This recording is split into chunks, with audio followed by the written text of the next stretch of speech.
近段时间以来，美国的态度似乎正在发生微妙的变化。美国《华尔街日报》认为，西方国家鼓励谈判，并寻求让中国在谈判中发挥作用的意愿，显示他们的思维出现转变。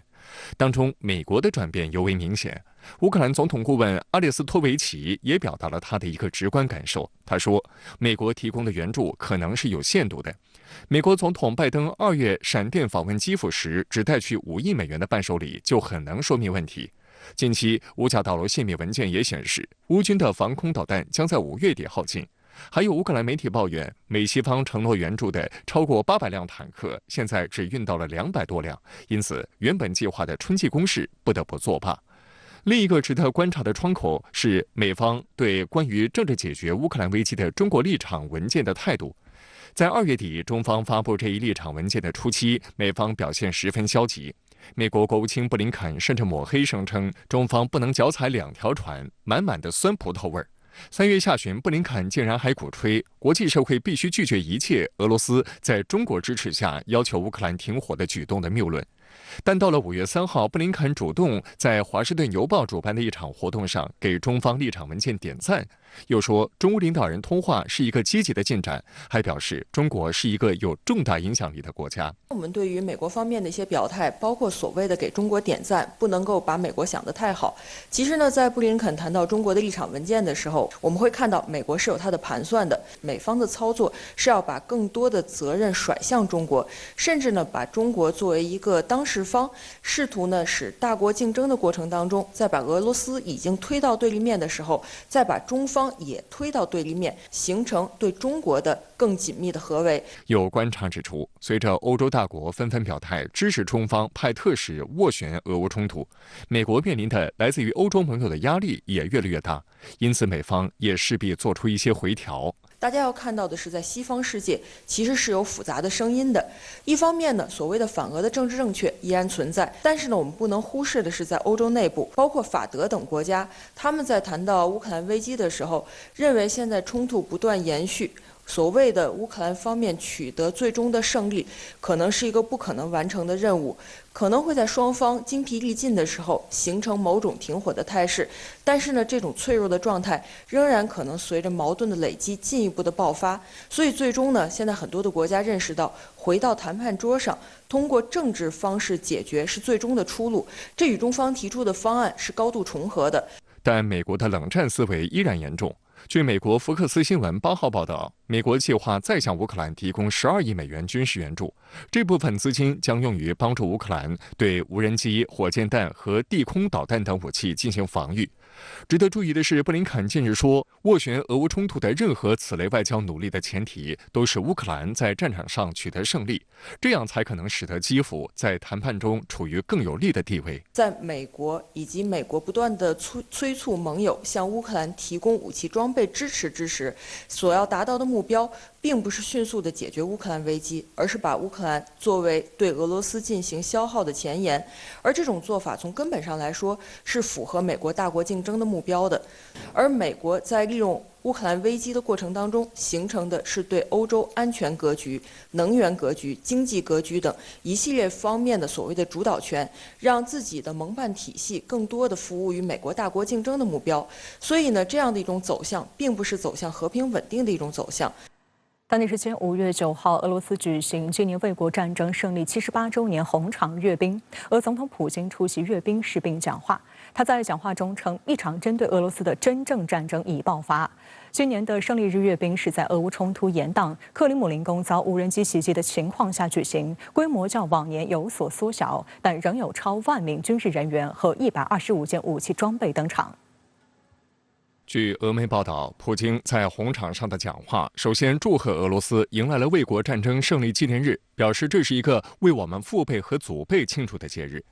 普京表示，俄罗斯希望看到一个和平的未来，但西方精英播下了仇恨和恐惧俄罗斯的种子。普京指责西方称，他们的目标是看到俄罗斯的衰落。他认为，一场针对俄罗斯的真正战争已经爆发。Непомерные амбиции, высокомерие и вседозволенность неизбежно оборачиваются трагедиями.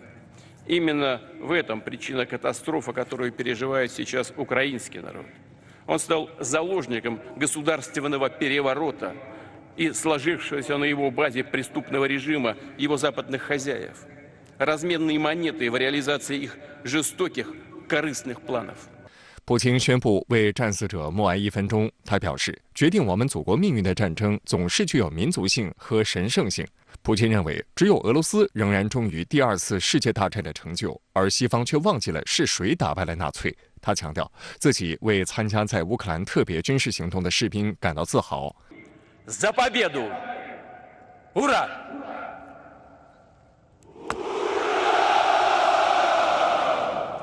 普京的讲话实际上还是强调了一点，他是为俄罗斯的战略利益呢去进行考虑的，而且呢，普京现在呢，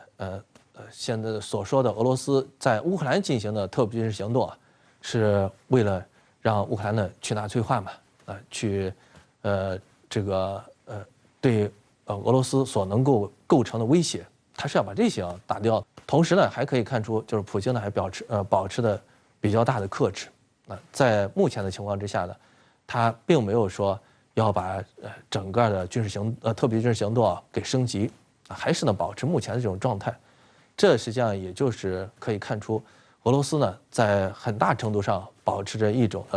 对局势把握的自信。据俄国防部消息，今年胜利日红场阅兵共有超过1万名来自俄各军种官兵及军校学员。俄军轮式、履带式和防空系统等125件地面军事武器装备通过红场接受检阅，包括虎式 M 侦察车、回旋镖装甲车、亚尔斯洲际导弹、伊斯坎德尔 M 战术导弹系统以及 S400型防空导弹系统等。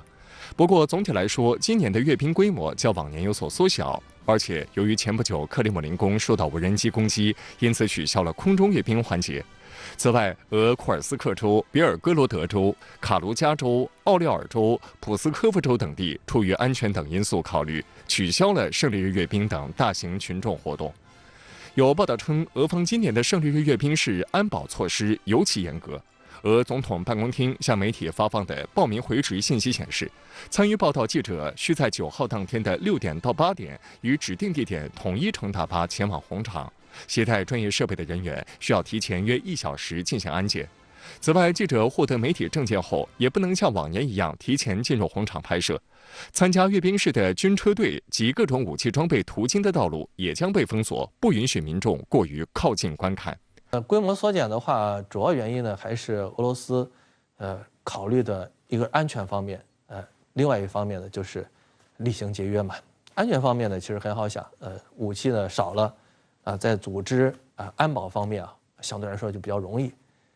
在厉行节约方面大家都知道俄罗斯还在进行的特别军事行动，如果说把排场搞得太大的话，花费也很大。那么俄罗斯现在就是能够想的就是把更多的资源投入到乌克兰战场上，而不是在其他方面铺太大的排场，花更多的钱。值得注意的是，就在此前一天，乌克兰总统办公室网站公布的一份总统令显示，泽连斯基已批准5月9号在乌克兰庆祝欧洲日。该总统令称，意识到乌克兰人民的欧洲认同，我决定在乌克兰设立欧洲日，每年5月9号与欧盟国家一同庆祝。文件指出，泽连斯基做出这一决定的目的是巩固与欧洲民族的团结，并确保欧洲大陆的和平、安全和稳定。泽连斯基还表示，他已向乌克兰最高拉达提交了一份法律草案，其内容是将5月8号定为战胜法西斯德国纪念日。这样一来，乌克兰事实上接受了西欧国家庆祝战胜法西斯德国的传统方式。法新社指出，泽连斯基做出的这一宣布，标志着乌克兰进一步与俄罗斯切割。泽连斯基改定胜利日为欧洲日的同一天，欧盟宣布，欧盟委员会主席冯德莱恩将于9号前往基辅会见乌总统泽连斯基。据德新社报道，这是冯德莱恩自俄乌冲突爆发以来第5次访问乌克兰。最新消息显示，冯德莱恩宣布自己已经抵达基辅庆祝欧洲日，并称这具有重要的象征意义。